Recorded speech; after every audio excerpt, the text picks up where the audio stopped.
Bonjour, dans cette vidéo, je vais vous parler de comment faire une vidéo de qualité pour la mettre par exemple sur YouTube et partager votre passion. Alors oui, je sais, si vous me suivez, je suis prof de chinois et ça fait un petit peu bizarre de voir le prof qui parle de faire des vidéos, mais j'avais envie d'en parler parce qu'on me pose souvent la question sur tiens, comment est-ce que tu fais, comment est-ce que tu t'organises, qu'est-ce que tu utilises comme matériel, etc. pour faire tes vidéos donc d'apprentissage du chinois.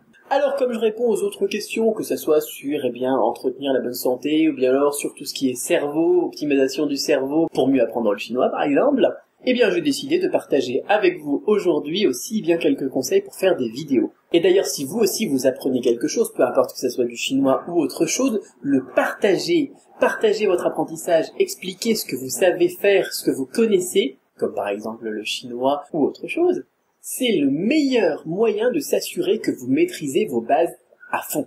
Le fait pour moi de devenir enseignant en chinois, ça a boosté à mort mon chinois, parce que voilà, vous avez des élèves qui viennent vous dire tiens, pourquoi est-ce qu'on dit ça et qu'on dit pas ça, pourquoi est-ce qu'on utilise ça précisément à cet endroit-là et pas ça, et ça vous oblige à maîtriser bien justement toutes les bases, tous les fondamentaux donc de la matière que vous maîtrisez, que vous essayez d'enseigner. J'avais d'ailleurs fait une vidéo là-dessus qui s'appelait « Enseigner le chinois à votre grand-mère » justement pour expliquer un petit peu ce concept, et si vous voulez voir, ça va se passer juste ici. Et voilà, donc je fais la même chose donc pour la vidéo, ce qui va me permettre aussi moi de booster mes bases et de faire de meilleures vidéos encore une fois. Et donc je vais vous expliquer comment réaliser une vidéo de qualité et surtout comment pouvoir la produire avec un budget plutôt limité. Parce que voilà, en tant qu'enseignant, on n'a pas forcément un énorme budget. Vous êtes peut-être enseignant, vous êtes peut-être étudiant, vous êtes peut-être formateur, et dans la plupart des cas, avec ces métiers, on n'a pas forcément un gros budget pour faire de l'audiovisuel et de la communication sur les réseaux sociaux et tout ça, engager des entreprises qui font des montages vidéo et tout ça. Non, c'est pas forcément possible. Donc la mauvaise idée, justement, ça serait de faire appel à ce genre de société, ou la deuxième mauvaise solution que la plupart des gens choisissent, c'est de se dire, voilà, j'ai besoin d'avoir du matériel qui coûte la peau du... Sinon, j'arriverai pas à faire des vidéos de qualité.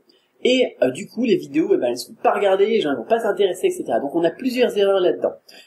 D'une part, on n'a pas besoin d'avoir un Canon 70D plus un objectif 50 mm avec une focale de 1,4 plus un kit, micro sans fil avec micro-cravate qui coûte 350 €. On se retrouve déjà à un budget d'à peu près 1700 €. Pour se lancer, non, on n'a pas besoin de ça. On a besoin d'avoir du bon contenu et on a besoin de faire des vidéos potables. Alors comment est-ce qu'on va faire ça? 2 étapes. Donc déjà, si vous pensiez qu'il vous fallait tout ce matos, c'est normal, parce que les gens, ils sont là pour nous le dire. Les publicités, bien évidemment, elles en profitent, elles vous disent, si vous n'avez pas un appareil de qualité, vous ne ferez pas des vidéos de qualité. Et vous avez aussi d'ailleurs les experts sur YouTube qui vous disent, voilà, il vous faut absolument acheter ce matos à 2000 € en passant par mon lien affilié, parce que sinon, vous ferez des vidéos pourries. Ce qui est totalement faux. Donc ce qu'il vous faut vraiment, c'est 2 choses, comme je vous le disais. 1, de quoi faire de la vidéo, et 2, de quoi faire du son.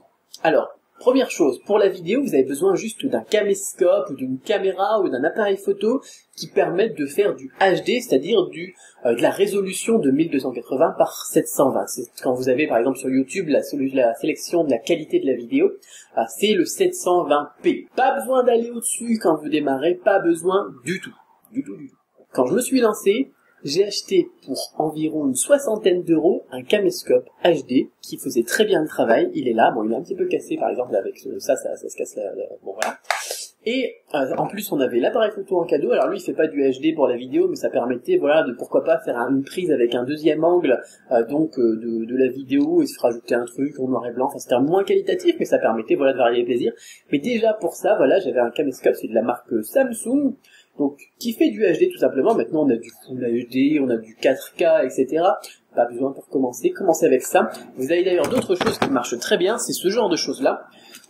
Mon téléphone, le téléphone de ma femme, ou un iPhone, c'est encore mieux les iPhones. Faire de la vidéo, on en reparlera. Pour ma part, quand j'avais commencé, en plus de ce caméscope-là et de cet appareil photo pourri, donc de marque Samsung, j'avais aussi un petit smartphone Android Samsung là aussi, qui faisait très bien l'affaire parce qu'il faisait aussi de la vidéo en 720p, donc la qualité HD. C'est tout ce dont vous avez besoin pour avoir une image de qualité. Alors, ce qui va jouer énormément pour avoir quelque chose de qualité, ça va être la lumière. Tout simplement.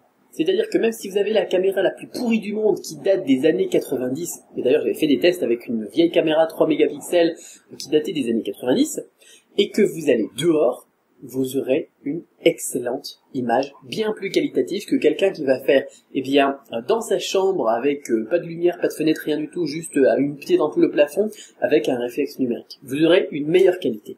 Parce que c'est tout simplement ça qui va jouer, c'est la lumière. Alors pour avoir de la bonne lumière, là aussi il y a des gens qui me disent oui il faut que j'achète des lampes. Alors moi dans mon bureau j'ai des lampes qui sont accrochées au plafond, j'ai des lampes sur pied, etc. Je ne les ai même pas allumées aujourd'hui. Pourquoi? Parce qu'il y a du beau soleil. Donc vous avez deux choix. Soit vous allez dehors, et en plus si vous allez dehors le matin, juste 30 minutes après le lever du soleil ou 30 minutes le soir avant le coucher du soleil, vous avez des effets de lumière qui sont magnifiques. Ou alors vous le faites dans la chambre, vous vous mettez face, pas d'eau, surtout pas d'eau, face à la lumière, que ce soit un Velux, que ce soit une fenêtre, que ce soit un balcon, n'importe quoi, vous choisissez l'endroit le plus lumineux dans votre maison. Faites la vidéo entre 10h et 16h par exemple, ou entre 11h et 17h pour avoir un soleil un petit peu plus puissant et un petit peu plus direct. Et vous filmez tout simplement. Là c'est ce que je fais. J'ai la caméra qui est là et la fenêtre qui est derrière tout simplement, enfin le balcon. Et donc là, il est quelle heure? Il est 11h. Voilà, il est 11h du matin et vous voyez l'effet que ça fait, c'est largement suffisant pour avoir quelque chose de qualité. La deuxième chose qui va vous être utile, c'est d'avoir une prise de son externe. Et ça va être très important. Donc pour l'instant en budget, on est à 60 € pour un caméscope comme ça, ou à 0 € si vous avez un smartphone. D'accord? Et maintenant, ce qu'il va vous falloir, c'est une prise de son externe. Parce que la caméra ici, qui est là, eh bien, si vous prenez le son de la caméra, c'est tout simplement pas terrible. Vous avez tous les bruits ambiants, vous avez un espèce de bruit sourd, enfin bon, c'est tout pourri. Vous avez tous les bruits ambiants, vous avez un espèce de bruit sourd, enfin bon, c'est tout pourri, tout simplement. Et si vous voulez faire passer un message de qualité, que ce soit pour apprendre le chinois ou autre chose, eh bien vous avez besoin que les gens ils vous entendent sans que ça soit une horreur, voilà, sans que ça soit fatigant. Alors pour ça on va avoir besoin d'une prise de son externe. Moi ce que j'utilise, voilà, là aussi les gens ils vont vous dire il vous faut un micro-cravate. Si vous accrochez pas un micro-cravate, vous n'aurez pas une bonne prise de son. Achetez mon micro-cravate, il coûte 100, 200, 300 €. Voilà. D'ailleurs celui-là je l'ai payé 3 €. 3 €, voilà. Vraiment. Donc, on en reparlera du micro-cravate aussi. Ce que je vous recommande, c'est tout simplement d'utiliser un dictaphone. Ça sera ce qui sera le moins cher. On peut rajouter un micro sur les réflexes numériques, on peut rajouter effectivement un système sans fil de prise de son et tout ça. Un dictaphone, vous avez un son de qualité. D'ailleurs, là j'enregistre, je pourrais très bien utiliser mes bons micros et tout ça, là j'enregistre avec un dictaphone. Tout simplement parce que c'est super pratique, c'est super portable, c'est super facile à utiliser. Et ça coûte pas cher. Vous avez des dictaphones de marque Olympus, par exemple, qui sont à 30 €, et c'est largement suffisant pour commencer. Vous pouvez le prendre comme ça, vous le mettez sur l'appareil, sur votre appareil photo, ou sur votre caméra, ou n'importe quoi. Vous pouvez le prendre dans la main comme un micro, alors là, le son, il est encore de meilleure qualité, ou vous pouvez le mettre devant vous, sur un trépied, ou n'importe quoi. Moi, tout simplement, je l'ai posé sur mon bureau, et ça fait tout simplement l'affaire. Alors pour ma part, j'ai acheté un dictaphone de marque Sony, je l'ai payé 80 €, c'est un petit peu cher, mais j'avais envie voilà d'avoir un son d'un petit peu meilleure qualité qu'avec un Olympus, mais bon ça change pas énormément. Moi j'aime bien la marque Sony et puis j'avais choisi ça. Et donc on se retrouve avec un budget donc de à peu près 100 et quelques euros. Face aux 1700, 2000 € que les experts vous recommandent pour faire de la vidéo, on en est loin, voilà tout simplement.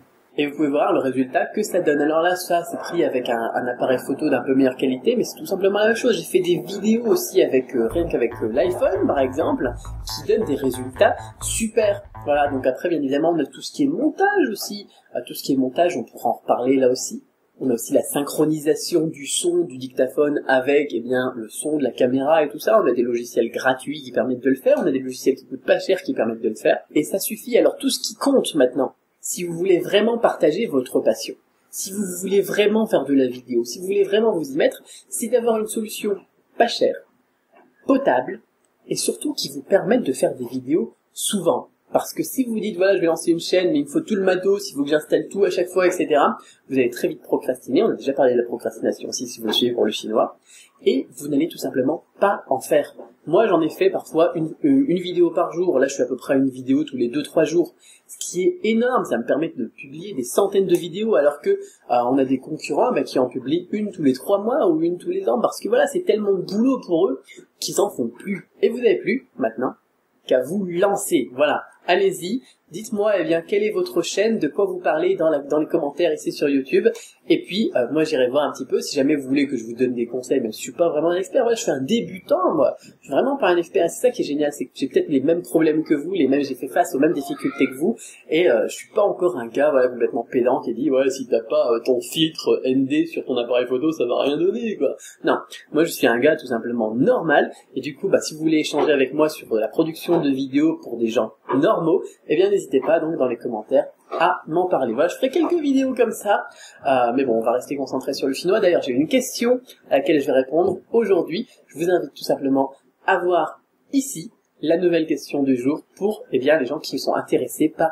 le chinois. Si vous êtes arrivé là par exemple par YouTube, parce que vous faisiez des recherches sur comment faire une vidéo de qualité ou n'importe quoi, eh bien je vous dis à très vite pour une autre vidéo de ce genre. Je vais créer une playlist, voilà, vous aurez le lien YouTube par exemple ici ou ici, et qui vous permettra donc d'accéder à cette petite playlist pour voir d'autres vidéos de ce genre et continuer à vous améliorer. Voilà, j'aime bien partager, voilà, c'est pas du chinois mais c'est gratuit, c'est cadeau, c'est pour vous, et à très vite pour une autre vidéo.